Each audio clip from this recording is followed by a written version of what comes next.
Marie-Hélène Grard, bonjour, bonjour. Bonjour. Soyez la bienvenue au petit déjeuner de Devenir pour agir. Merci de me recevoir au siège même d'ADT Carmonde. Merci beaucoup. Alors, je voudrais tout d'abord commencer par une citation d'Alphonse de Lamartine. Un jour, on lui demandait de se présenter et on lui a demandé simplement qui il était. Et voilà quelle fut sa réponse.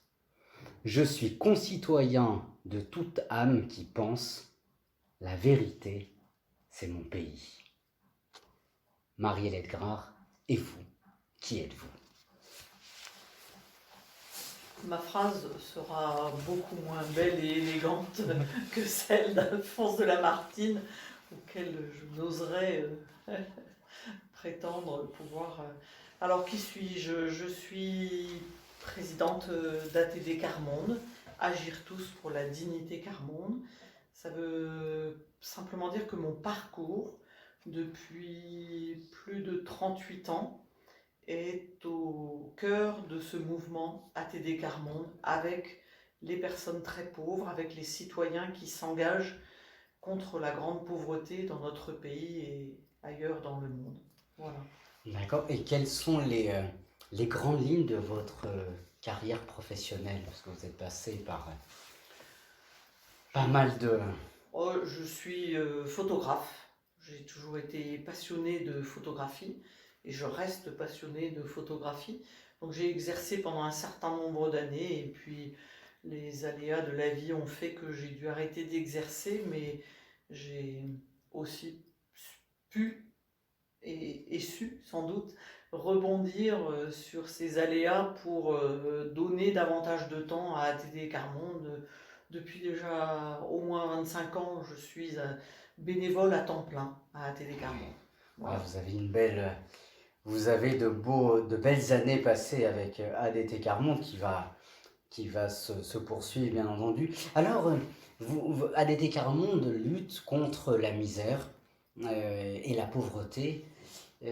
Ma question est la suivante. Comment définir, premièrement, la pauvreté et deuxièmement, être pauvre?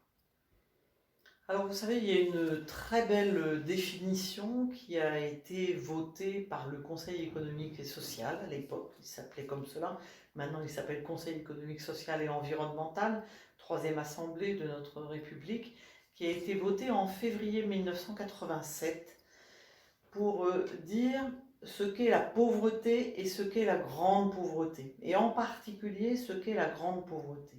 Parce que s'il y a une conviction que nous avons chevillée au corps à ATD Carmonde, c'est que tout ce que nous mettons en œuvre doit être mis en œuvre à partir des plus pauvres et avec les plus pauvres, et vraiment les plus pauvres. Donc je vous parle là de la grande pauvreté.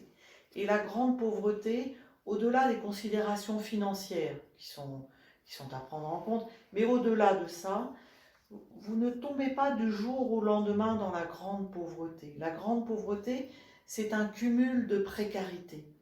C'est avoir des soucis dans les domaines des différents droits fondamentaux.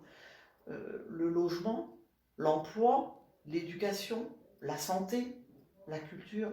Voilà. C'est avoir des soucis vraiment importants dans ces différents domaines des droits. Et malheureusement, si vous n'y tombez pas par un accident comme ça de la vie, c'est parce que il vous faut accumuler un certain nombre de précarités Oui. pour arriver dans la grande pauvreté et vous n'en sortez pas non plus du jour au lendemain. Oui, mais alors comment, à quel moment, vous parlez de précarité, mais à quel moment pouvons-nous qualifier, si je puis me permettre de m'exprimer ainsi, une personne comme étant pauvre? Alors, il y a la précarité financière Oui, qui fait que si vous avez 0 € pour vivre ou moins de 1057 € pour vivre, vous êtes considéré comme vivant sous le seuil de pauvreté dans notre pays. oui, Voilà, il y a différents niveaux de seuil de pauvreté. Le revenu médian dans notre pays étant d'environ 1700 €, vous êtes considéré à moins de 1000 € par mois comme quelqu'un qui vit dans la précarité, dans la pauvreté. oui. Mais vous savez, je discutais hier avec une amie de ces termes de précarité, de pauvreté, de grande pauvreté. On ne cesse de se re-questionner sans cesse pour être bien compris, justement. Et elle me disait une chose très juste sur une personne qu'elle connaît qui a un âge très avancé. Et elle me dit, tu vois, elle a connu la grande précarité parce que lors de la Seconde Guerre mondiale, elle a été obligée d'être cachée pendant plus d'une année, pendant de très longs mois à Lyon, parce qu'elle ne pouvait pas sortir, puisque Oui, voilà, du fait de son identité, etc., elle n'avait pas le droit de sortir, sinon elle se faisait arrêter. oui. Donc elle a vécu dans la grande précarité, mais elle n'a jamais vécu dans la grande pauvreté. Ah Vous oui, voyez ce que je veux dire? Vous voyez la la nuance là? nuance, oui, c'est ça. Non, Et la c'est... nuance, elle est très importante. Parce que cette personne, elle a vécu dans la grande précarité, effectivement, de ne pas savoir quand elle va pouvoir ressortir dans la rue, aller rencontrer du monde, mais elle n'a jamais vécu la grande pauvreté qui est de ne pas être reconnue aussi par les autres. Vivre dans la grande pauvreté, je le dis toujours, c'est le ressentir dans sa chair, d'être différent des autres, de ne pas être reconnu souvent comme une personne à part entière. C'est ça aussi, vivre dans la grande pauvreté. Non, c'est une très belle nuance, c'est très important cette nuance entre précarité et pauvreté. Et au niveau des chiffres, en France et dans le monde, mais tout d'abord en France, Alors, combien je vais de... savoir vous dire les chiffres en Oui. France. Pour le monde, je n'ai pas retenu. Alors pour la D'accord? France, Je suis restons en désolée, France, hein, je je suis vous en prie. présidente de la Télégarde en France, donc je le Oui, oui, je retiens vous en bien. prie. Oui, En France, on est hélas, on est quand même la sixième puissance mondiale, oui. et nous en sommes à 10 millions de personnes qui vivent sous le seuil de pauvreté en France. 10 millions. C'est énorme. Dans notre système scolaire obligatoire, donc 3 ans, fin du collège. D'accord? Oui. Il y a plus de 3 millions d'enfants, de jeunes, qui vivent dans une famille qui vit sous le seuil de pauvreté. Et parmi eux, 1,6 million qui vivent dans une famille qui vit dans la grande pauvreté. Je ne dis pas que ce sont des enfants pauvres. Oui. Je veux que l'on fasse la différence. Ces enfants, comme tous les enfants, comme tous les jeunes, ont un avenir. Et il ne s'agit pas de leur mettre dès le départ une étiquette d'enfant pauvre. Non, c'est énorme, c'est vrai, les chiffres, je ne les connaissais pas, mais c'est énorme. Alors, on parle de pauvreté, je dirais il y a aussi une pauvreté morale, bien sûr, mais Sénèque, le philosophe Sénèque a une définition du pauvre, et je voudrais que vous réagissiez, rebondissiez sur cette définition. Il affirme, je le cite, le pauvre n'est pas celui qui a peu, mais celui qui en veut toujours plus. Marie-Alec Grard, excusez-moi, est-ce que la société de consommation qui veut toujours plus, enfin qui nous incite à avoir toujours plus, n'est-elle pas un facteur de cette pauvreté morale en tout cas? Comment réagissez-vous à la citation de Sénèque? Toutes les personnes que je connais depuis bientôt 40 ans, qui vivent dans la grande pauvreté, aimeraient tellement avoir plus, effectivement, comme tout un chacun d'ailleurs. Mais elles, c'est plus que légitime Oui. quand on vit. Mais je ne suis pas d'accord avec Sénèque, je suis désolée. Non, mais Je ne suis pas d'accord avec Sénèque. Vivre dans la grande pauvreté, je vous disais, c'est le ressentir dans sa chair. C'est chaque jour se demander ce que l'on va pouvoir donner à manger à ses enfants, à ses jeunes dans la famille. C'est parfois, trop souvent pour les adultes, se priver d'un ou deux repas par jour pour que les enfants aient à manger. C'est ne pas savoir où on va dormir demain. Donc de là à dire que l'on veut toujours plus, non, ils veulent simplement un logement oui. digne et un emploi digne. Oui.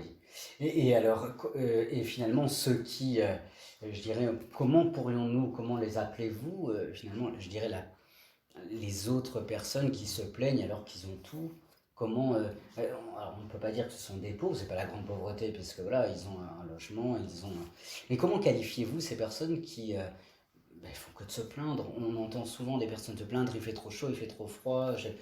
Je ne sais pas, on ne peut pas dire une pauvreté, c'est évident, mais comment qualifiez-vous ces personnes-là? Ah oui, je comprends. Vous partez sur... Moi, vous savez, je milite à la Télécarmonde depuis de nombreuses années pour une société qui n'oublie personne, pour une société qui ne laisse personne de côté. Et je ne veux surtout jamais opposer les uns aux autres. Il y a ceux qui ont tout, mais dans notre mouvement à Télécarmonde, nous sommes une mini-société, et une mini-société avec des gens extrêmement divers. Des gens qui vivent avec beaucoup, des gens qui vivent avec très très peu, voire avec rien. Et chaque jour, nous essayons et nous avançons ensemble pour faire société ensemble. Oui. Donc je ne me permettrai jamais de qualifier les personnes. Moi, je pense qu'ils sont malheureux quelque part. Ils sont malheureux parce qu'ils n'ont pas encore découvert la richesse d'être avec d'autres, de rencontrer d'autres, d'avoir la chance de rencontrer d'autres tellement différents que ces petites choses de la vie, on ne les voit pas. Oui. Les personnes qui sont militants à Télécarmonde, ce sont des personnes qui vivent dans la grande pauvreté. Eh bien, si vous étiez à une rencontre d'Université Populaire Carmonde ou dans une rencontre du mouvement à Télécarmonde ou au conseil d'administration que nous avions ici hier soir, vous auriez vu que, comme vous et moi, elles ont, excusez-moi cette expression, je ne trouve pas d'autre, elles ont la pêche, elles en veulent, même si leur quotidien, il est dur. Mais on en a envie de cette société ensemble et d'avancer ensemble. On a envie de vous suivre vraiment, c'est extraordinaire. Mais Marie-Hélène Grard, faut-il, comment dirais-je, toucher au plus près, au plus proche la pauvreté pour la connaître, c'est-à-dire finalement ceux qui ne la touchent pas, ceux qui sont assez éloignés, ou peut-être aussi qui s'en éloignent volontairement parce que ça les fait souffrir ou ça les ramène à eux-mêmes. On ne va pas leur jeter la pierre, on ne va pas les juger bien sûr, mais est-ce que finalement la pauvreté c'est un cercle anthropologique de venir pour agir, mais est-ce que la pauvreté ne nous ramène-t-elle pas à nous-mêmes pour nous montrer et nous faire découvrir encore plus la chance que nous avons de pouvoir être qui nous sommes et peut-être de nous mettre en marche pour aider les plus pauvres? La dernière phrase est terrible. Non mais réagissez, c'est le but de la discussion. Vous savez, moi je n'ai jamais connu la grande pauvreté ou la pauvreté. J'ai cette chance, je n'ai jamais connu. Mais ce que je sais, c'est que nous avons tous une richesse en nous à partager avec l'autre. Et que l'autre, quel qu'il soit, il faut du temps pour se connaître et se reconnaître. Prendre le temps de se connaître pour se reconnaître. Et quand on vit dans la grande pauvreté, la notion de temps, elle est très importante. Elle est très importante parce que les personnes qui vivent dans la grande pauvreté sont cassées par trop de précarité justement du quotidien. Ça casse durablement les gens. Donc la notion de temps, savoir prendre le temps ensemble pour se connaître, se reconnaître et avancer ensemble. Donc pour moi, cette notion-là, elle est absolument, absolument essentielle. C'est comme cela que l'on pourra avancer. Non pas pour aider les plus pauvres, mais pour avancer ensemble et bâtir la société ensemble. Pour bâtir une société qui n'oublie personne, je n'ai pas besoin d'aider les pauvres. J'ai besoin de réfléchir avec eux pour qu'ensemble nous voyons qu'est-ce qui manque dans notre société pour qu'ils aient vraiment leur place dans la société. Je vous ajoute juste une chose. Les plus pauvres n'ont jamais perdu leur dignité, comme on le dit souvent. Souvent on nous dit ils vont retrouver leur dignité grâce à... Ils ne l'ont jamais perdue. Simplement, on ne leur permet pas de l'exercer. On ne leur permet pas d'exercer leur dignité. Et quand tout à coup, après un travail commun, on leur permet d'exercer cette dignité, je vous assure que vous n'avez plus la même personne en face de vous et que vous verrez à ce moment-là que des personnes marquées physiquement par des années de grosses galères sont en capacité de travailler avec des philosophes comme vous, avec des chercheurs, avec des gens bien plus éminents que moi et de construire des choses pour notre société dans tous les domaines qui traversent notre société. C'est très beau ce que vous êtes, la personne que vous êtes et les mots que vous utilisez. Euh, je vous remercie parce que vous venez de faire, de par vos mots, la transition, parce que vous venez d'utiliser le mot, plusieurs fois ce même mot de dignité. Comment définissez-vous la dignité? Qu'est-ce qu'une dignité humaine?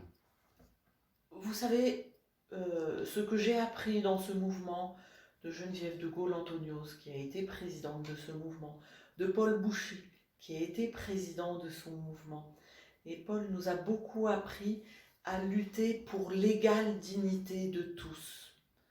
Si je peux exercer ma dignité, si vous pouvez, si chacun de nous peut exercer sa dignité, c'est parce que les autres me renvoient une image qui me laisse cette capacité d'agir et d'exercer ma dignité. Et ça, c'est très très important. L'égale dignité de tous, elle ne dépend pas que de moi, elle dépend aussi de l'autre qui est en face. C'est ensemble que nous pourrons exercer cette dignité. La dignité, elle est essentielle.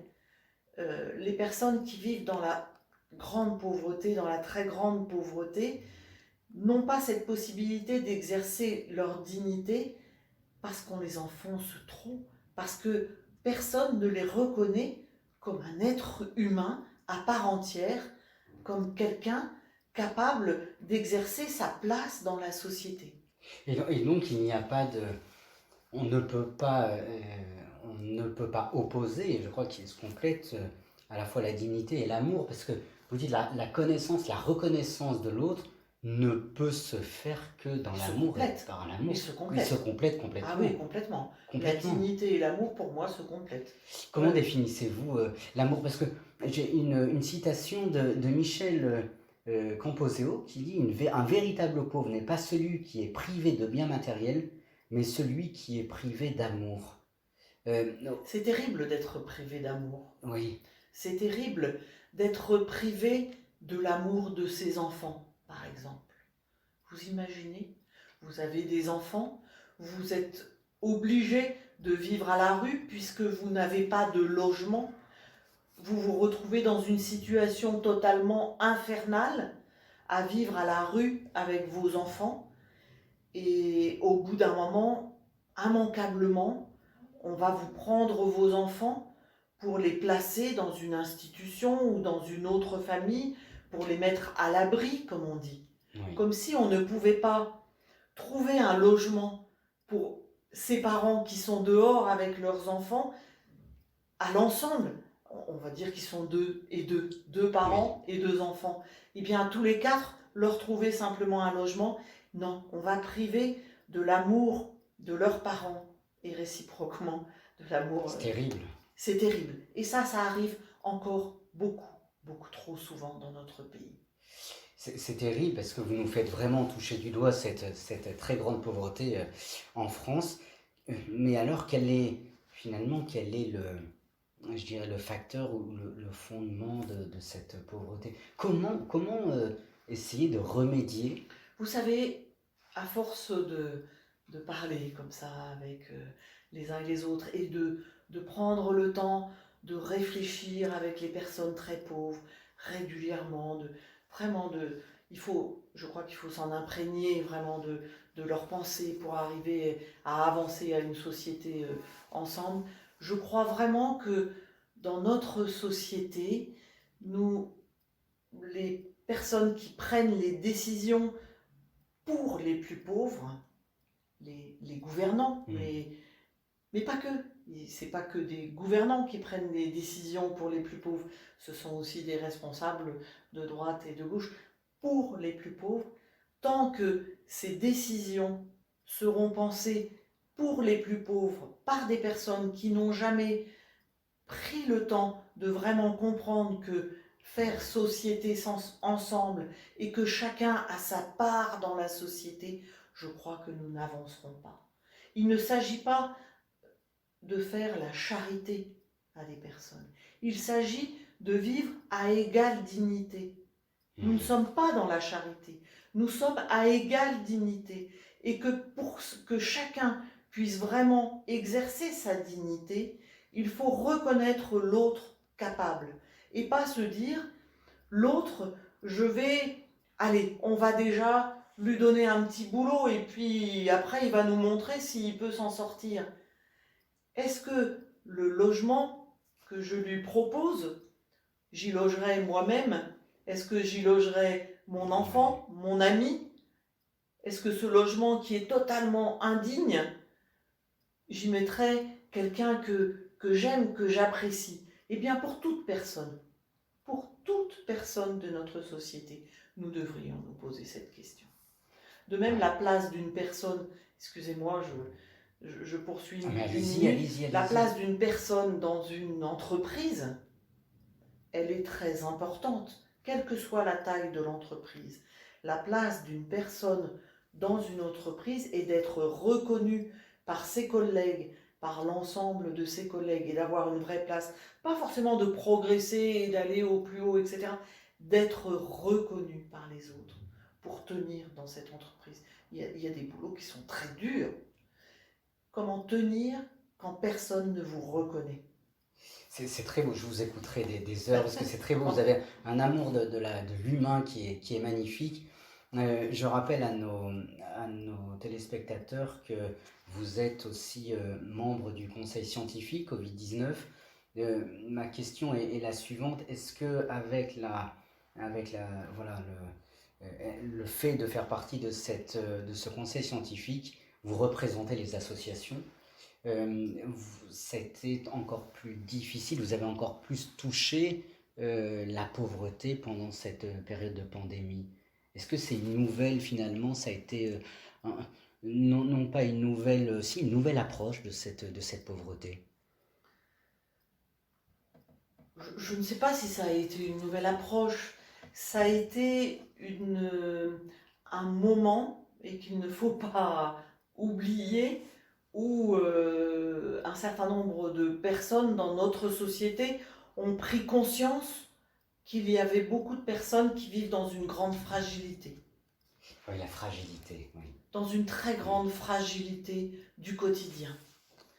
Et je crois que on peut le dire, hein, du plus haut sommet de l'État à tous nos concitoyens comme vous et moi, je crois que nous avons tous davantage pris conscience que les personnes qui vivent dans cette grande pauvreté, elles sont d'une très grande fragilité.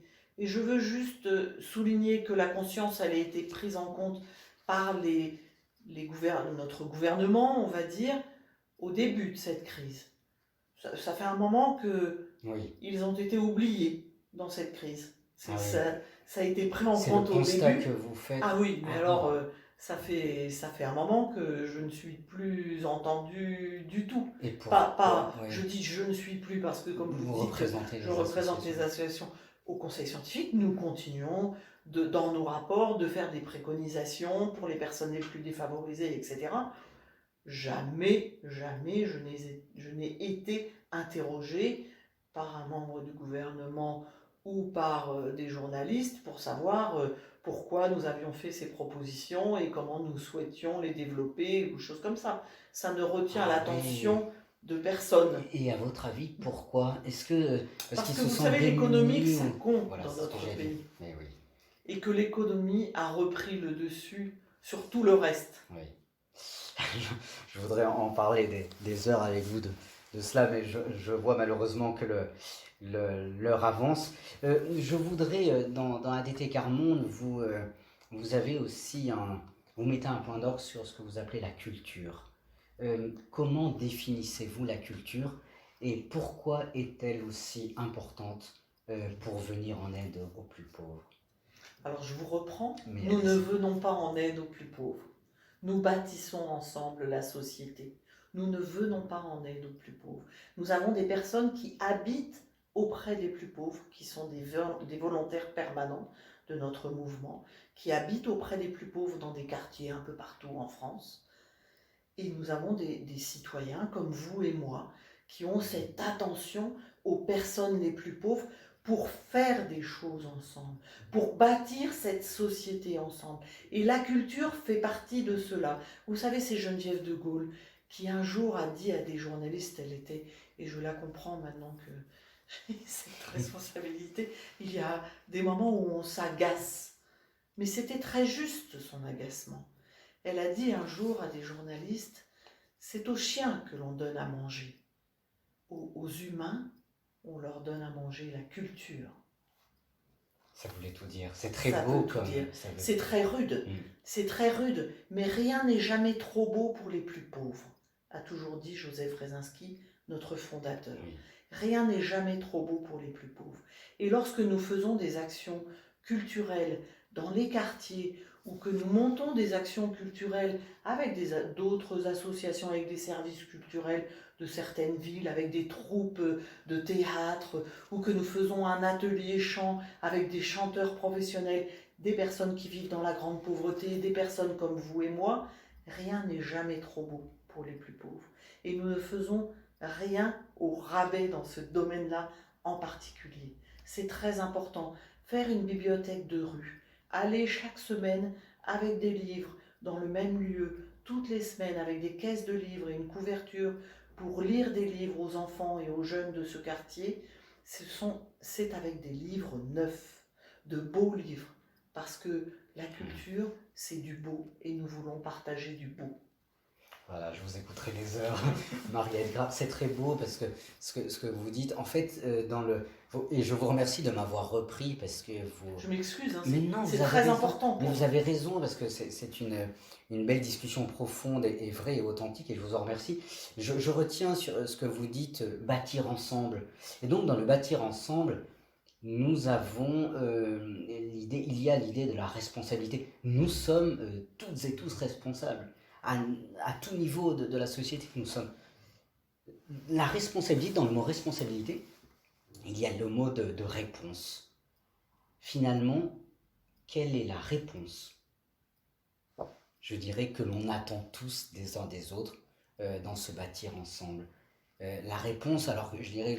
La réponse, elle est à bâtir tous ensemble. Voilà. Il n'y a pas une réponse, il y a des réponses pour les différents domaines de la société, pour les différents lieux où nous vivons dans notre pays.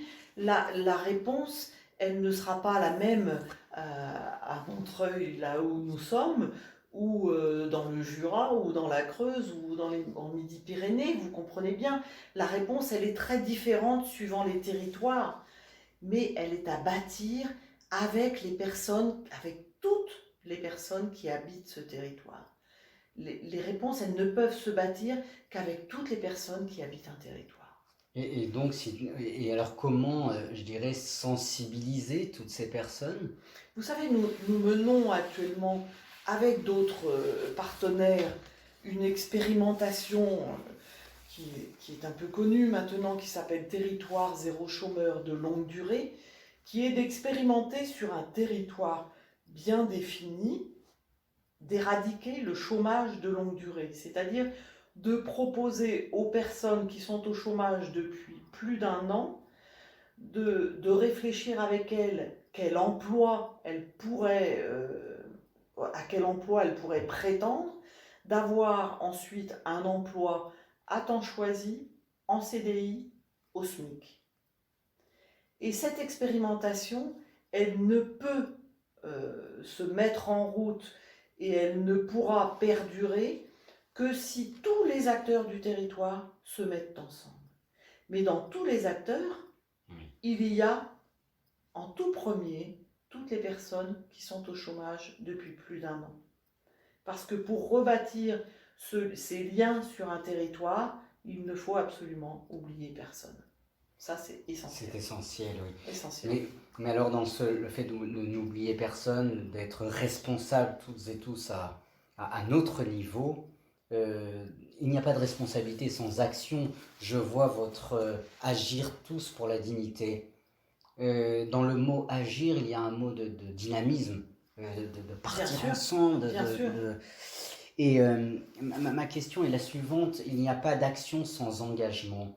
Quelle est pour vous la richesse et la force de l'engagement? Parce que, je dis cela parce que devenir pour agir, il y a des milliers de jeunes qui nous écoutent. Le mot engagement fait peur.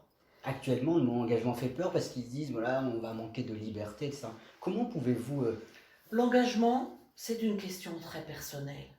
C'est chacun de nous qui décide ou pas de s'engager.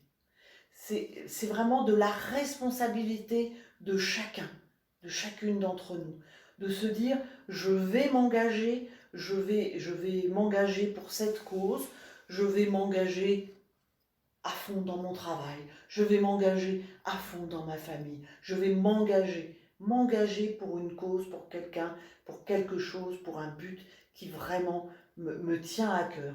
Ça, c'est vraiment pour moi quelque chose de très personnel.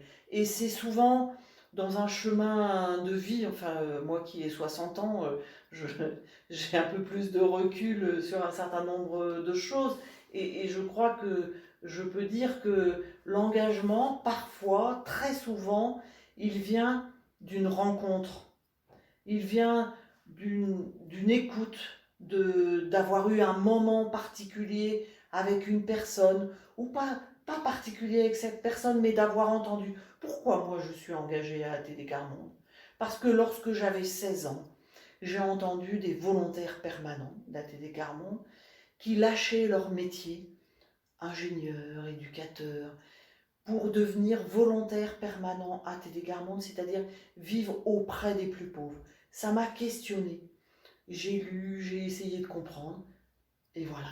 Et vous en êtes présidente, c'est merveilleux, un beau parcours. Oh, je n'ai jamais voulu être présidente d'ATD Garmonde. En tout cas, ça, on vous c'est fait les hasards confiance de parce la que vie. voilà, c'est ça.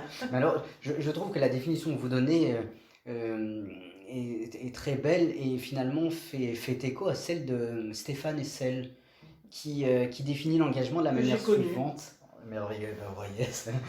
Et voilà ce qu'il dit, chaque génération est en mesure de trouver sa place et son engagement, selon lequel un homme n'est vraiment homme que lorsqu'il est vraiment engagé et qu'il se sent responsable. Absolument. Moi, je suis complètement d'accord avec Stéphane Hessel. Oh là là, c'est merveilleux. En plus, comme vous l'avez connu, Oui, je l'ai vu rencontrant des jeunes pour leur dire justement combien l'engagement était quelque chose d'essentiel et de très important dans la vie. Et moi, je souhaite à chaque jeune d'avoir ce petit moment où ils se disent « là, je vais m'engager ». Mais écoutez, vous venez de faire la transition pour ma dernière question, parce que malheureusement, l'interview s'achève. Mais Marie-Laette Grard, à tous les jeunes, les milliers de jeunes qui vous écoutent aujourd'hui, quel message d'espérance pouvez-vous leur offrir? Alors, ce n'est pas simplement l'engagement, c'est les choix que l'on fait dans notre vie. Ils dépendent de nous. C'est chacun de vous qui devez choisir, faire les choix de votre vie, faire les choix du métier que vous voulez exercer, faire le choix de l'engagement que vous voulez prendre. Et ça, c'est absolument essentiel. C'est à vous de les faire, ces choix. Les amis, Marie-Laette Grard nous dit aujourd'hui, c'est à vous tous, à nous tous de faire ces choix. Marie-Laette Grard, un très grand merci de m'avoir reçu. Merci pour votre amour pour l'humain que l'on ressent à travers vos mots, à travers votre belle personne que vous êtes. Vraiment, merci beaucoup. Merci d'avoir pris de votre temps et je voudrais terminer par une citation d'Abraham Lincoln. Et voilà ce qu'il souligne, il souligne, l'engagement est ce qui transforme une promesse en réalité. Tout à fait. Alors, c'est tout à fait ça. Essayons de toutes nos promesses, essayons de les concrétiser ensemble pour bâtir ensemble cette civilisation que nous aimons tous.